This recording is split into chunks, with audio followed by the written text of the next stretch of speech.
اور پھر انہوں نے آپ نے اس فیصلے میں 30 روز کے اندر اندر جو عدالت نے الیکشن کمیشن کو جو ہے وہ پابند کیا کہ آپ 30 روز کے اندر اندر فیصلہ دیں. تو اس پہ عدالت نے کہا کہ دیکھیں 2002 کا جو قانون ہے اس میں یہ کہا گیا کہ الیکشن کمیشن ہر سال جو بھی سیاسی جماعتیں ہوں گی ان کے اکاؤنٹس کو، ان کے فنڈز کا جو ہے وہ معائنہ کرے گا. قانون کے مطابق یہ دیکھنا ہوگا کہ الیکشن کمیشن کو ہر پارٹی جو ہے پارٹیز کو فنڈ تو ملتے ہیں، الیکشن کمیشن کو یہ دیکھنا ہوگا کہ فنڈز مقامی ہیں یا فنڈز باہر سے کسی ملک سے آئے ہوئے ہیں. الیکشن کمیشن کے پاس جب سکروٹنی کمیٹی کی رپورٹ آ گئی ہوئی ہے اس کے بعد الیکشن کمیشن کیا کر رہا ہے. تو اس پہ شاہ خاور نے یہ کہا عدالت کو کہ ہم یہ چاہتے ہیں کہ اب الیکشن کمیشن کے جو بھی مسائل ہیں، جو بھی معاملات ہیں، وہ براہ راست ہمارے ساتھ کرے.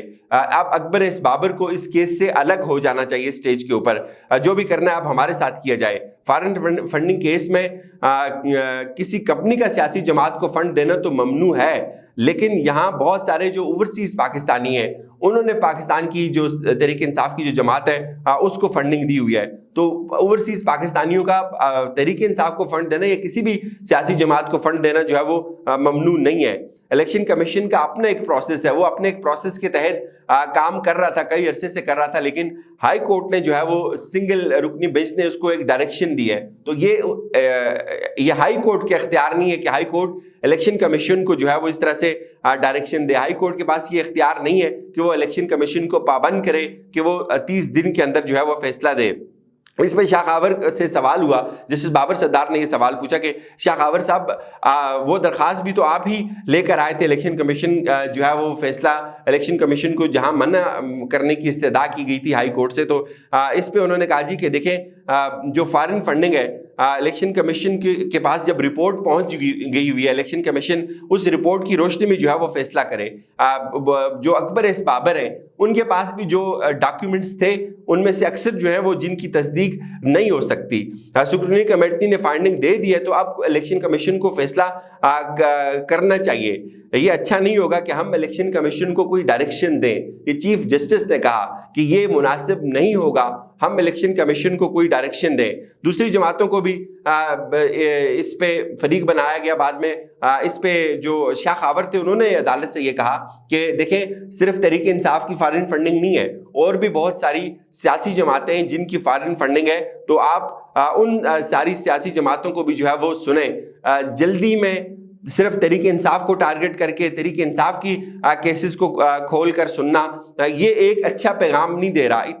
اتنا امتیازی سلوک صرف تحریک انصاف کے ساتھ ہو رہا ہے تو اس سے یہ لگ رہا ہے کہ یہ صرف پک اینڈ چوز ہے. پھر انہوں نے بتایا کہ دوسری سیاسی جماعتوں کے خلاف بھی ہماری جو درخواست ہے اس کو سنا جائے. تو اس پہ پھر عدالت نے اپنا فیصلہ جاری کیا. ایک تو جو ایک رکنی بینچ تھا جن کا فیصلہ تھا محسن اختر کیانی صاحب کا کہ آپ نے 30 دن کے اندر اندر پابند کیا ہوا تھا الیکشن کمیشن کو، اس کو اڑا دیا بالکل. پھر جو باقی 17 جماعتیں تھیں ان کو بھی نوٹسز جاری ہوئے ہیں. اس میں جو اکبر ایس بابر ہیں ان کو بھی نوٹس جاری ہوا ہے. اور یوں تحریک انصاف کے لیے یہ ایک بہت بڑا ایک سرپرائز ہے کہ 17 مئی تک اب اس کیس کی جو سماعت ہے وہ ملتوی ہو گئی ہے. یہ ایکسپیکٹ نہیں کیا جا رہا تھا.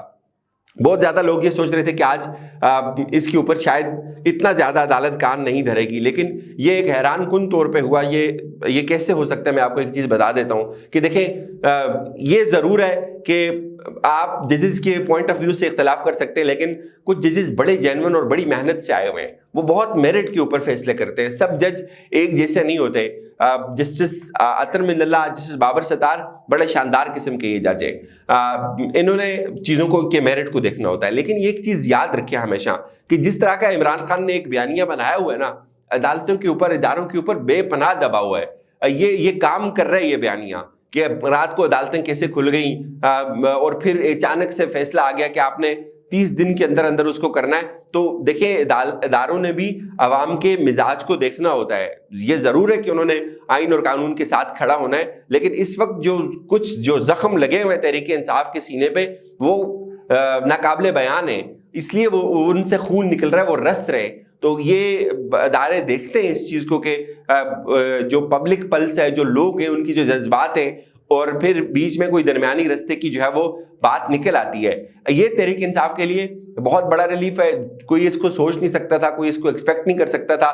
ایک دم سے یہ منظرنامہ چینج ہو گیا, اور میرے خیال میں جو ایک پلان بنایا گیا تھا تحریک انصاف کو فکس کرنے کا, پھنسانے کا, آج تو کم از کم وہ فلاپ ہو گیا ہے. اگلا پلان کیا بناتے ہیں, بنائیں گے ضرور, یہ آپ ذہن میں رکھیں.